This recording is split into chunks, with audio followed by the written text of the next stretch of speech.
trafic, are autorizație, domnule, nu știu ce proceduri acolo. Da. Dar dumneavoastră știți că după ce acest domnul care l-ați controlat acum, după ce a băgat microbuzul la Mangalia, Maricoiu a venit și să li se la el la bătaie să ceară autorizația, pe ce bară să cere la autorizație? Știți că a luat bătaie Maricoiu cu geanta de la femeile din sat aia la Adiman la Mangalia? Ia să-l întrebați, ce genți a luat în cap de la femeile din sat? Verificăm dacă au acte la mașină. Păi și ăla ce vrea până la urma urmei, la ce a reclamat? Ne spune și nouă ca să ajung la presă, de-aia vă întreb. Că nu-și face graficul, domnule. Nu intră mașină în sat. Poftim? Nu intră mașină în sat. Noi am verificat dacă intră mașină în sat. Păi și am intrat? Au intrat. Păi și din câte ore vrea el mașini în sat? Că nu intră deloc. Cum să nu intre, domnule, da? Păi și ăștia cu ce circulă? Dar dumneavoastră nu vorbiți cu lumea din sat? Dar dumneavoastră nu stați până la orele 16 când vine și mașina de la șantier, de la Deu, de la Mangalia și aduce oamenii?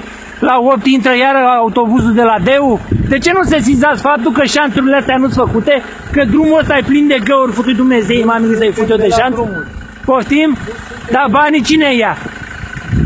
Păi faceți control de trafic, cum să circule pe găurile alea? Dumneata le realizezi ce spun eu ce e acolo? Uite-te acolo la găurile alea ce spun eu acolo, ai văzut ce e de la intrare? Păi faci control de trafic, dumneatale în traficul ăsta, iei banii, faci control pentru ce? Are om autorizație până la urma urmei? Pentru ce? De transport în... Dacă nu i-am amendat, înseamnă că au acte. Noi Așa. verificăm actele mașinii. Și cine a mințit până la urma urmei? Nu știu. Noi constatăm un fapt. Dacă Și cel care a mințit îl trageți la răspundere pentru că v-a adus degeaba Noi am aici? verificat și pe ceilalți, pe toți am verificat, așa că n-are... Și CDM-ul dacă a făcut Cine l-a reclamație... primit amendă dacă n-a avut Nu, acte? nu, nu, mă refer Dacă la faptul nu că ați au venit acte- astăzi pe teren.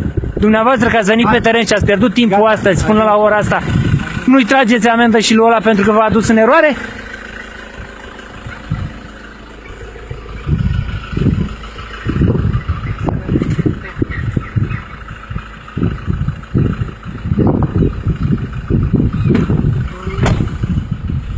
Asta ce calitate de filmați vechi? Poftim? Reprezentant al presei. Dar de unde și până unde? Dați-ne și nouă hârtie. Da, o am acasă, legitimație. Nu acasă, aici. Dar dumneavoastră...